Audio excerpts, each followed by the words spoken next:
ईस्वी में राव रणमल अपने पुत्र जोधा के साथ चित्तौड़ के दुर्ग में था। रणमल को किसी षड्यंत्र का आभास हुआ और उसने बेटे जोधा को किले से बाहर भेज दिया। पिता की आज्ञा मान जोधा चित्तौड़गढ़ की तलहटी में पहुंचा। तभी एक ड्रोन ने जोधा का ध्यान खींचा, जो एक दोहा गा रहा था।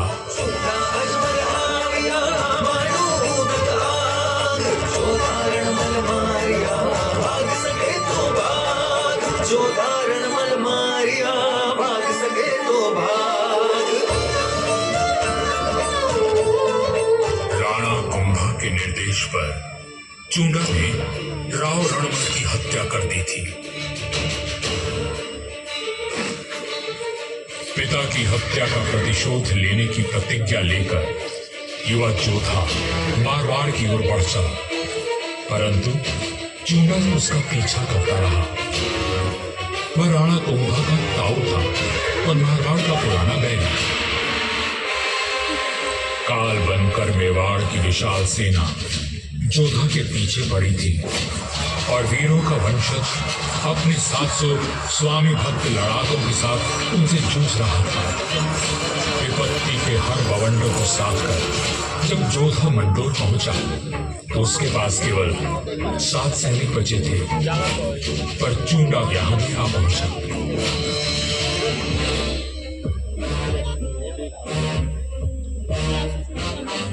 चूंडा बोला, मंडोर किले का कोना कोना छान मारो। रणमल ने मेरे भाई राघव देव को मरवाया था, मैं उसके वंश का नाश कर दूंगा। हुजूर, जोधा जांगलू प्रदेश की ओर भाग गया है। आप कहें तो उसका पीछा करें। रहने दो, वहाँ रेतीले टीलों में भटक कर वो खुद ही मर जाएगा।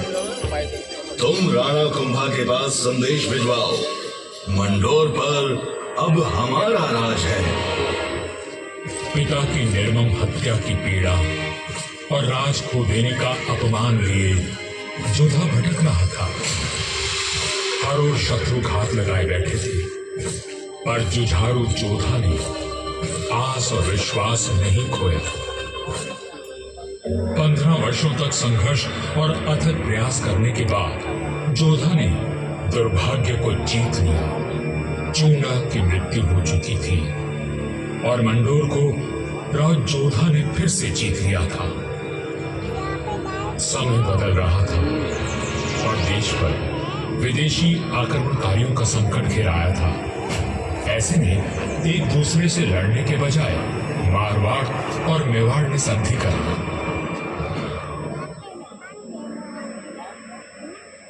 पर दूरदर्शी राव जोधा को कोई चिंता खाई जा रही थी और उस चिंता का कारण मैं यानी मंडोर का दुर्ग था।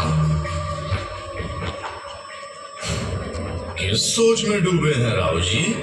अपने आसपास देखो, क्या दिखता है? आकाश, जंगल, पहाड़ियां। ये पहाड़ियां ही मेरी चिंता है। कई 100 साल पहले ये काफी ऊंची थी और किले तक पहुंचना कठिन था, पर भारी वर्षा और धूल भरी आंधियों ने इनका कद घटा दिया है। राव जोधा की बात पीड़ादायक परंतु सत्य थी। मैं भी अब बूढ़ा और कमजोर हो चला था, सो मेरा त्याग करके मेहरानगढ़ का निर्माण किया गया और ये सही फैसला था। भारत में जब मुगलों का आगमन हुआ तो राठौड़ राजवंश ने उनसे सीधी टक्कर ली और हार माने बिना संघर्ष करते रहे। इस सब में मेहरानगढ़ ने प्रमुख भूमिका निभाई। जोधपुर का इतिहास प्रेरणादायक वीर गाथाओं से भरा हुआ है। त्याग और देशभक्ति के कीर्तिमान स्थापित करके इतिहास में अमर हो जाने वाले वीरों ने जोधपुर का सर सदा ऊंचा रखा है।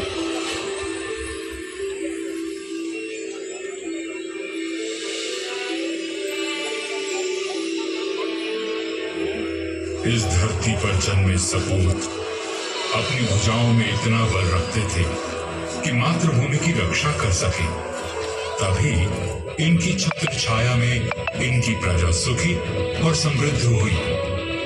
पर यह बात कम ही लोग जानते हैं कि फौलादी सीनों में कोमल भावनाओं का भी वास था।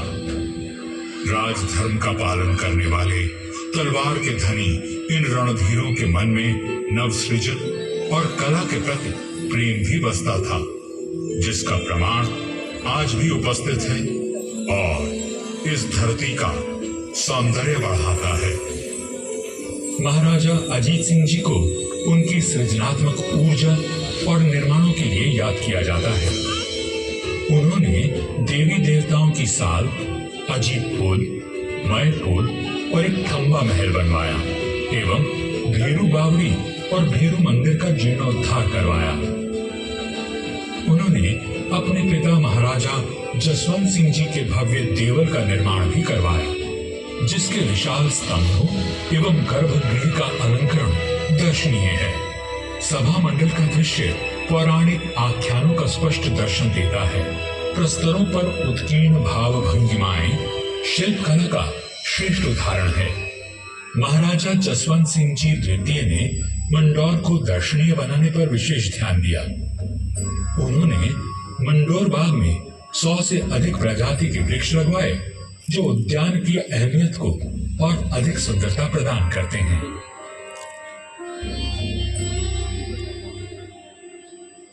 अठारह ईस्वी में महाराजा सरदार सिंह जी ने मंडौर के बाग को और संवारा।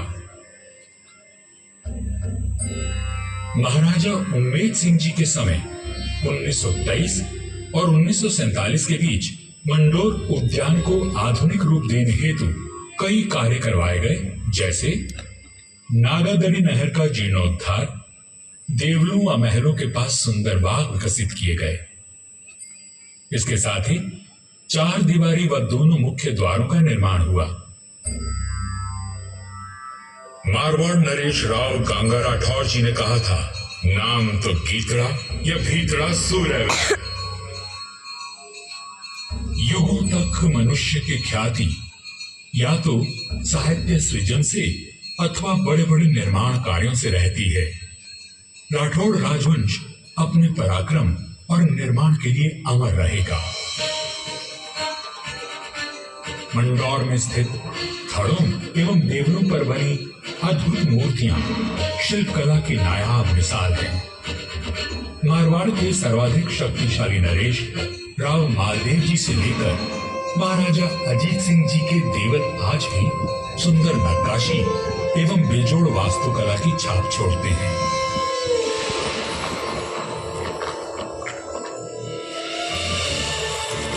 महाराजा अजीत सिंह जी के देवल का निर्माण इनके पुत्र महाराजा अभय सिंह जी ने संवत 1793 में शुरू करवाया, लेकिन इसे पूरा उनके प्रपौत्र महाराजा भीम सिंह जी ने संवत 1856 में किया।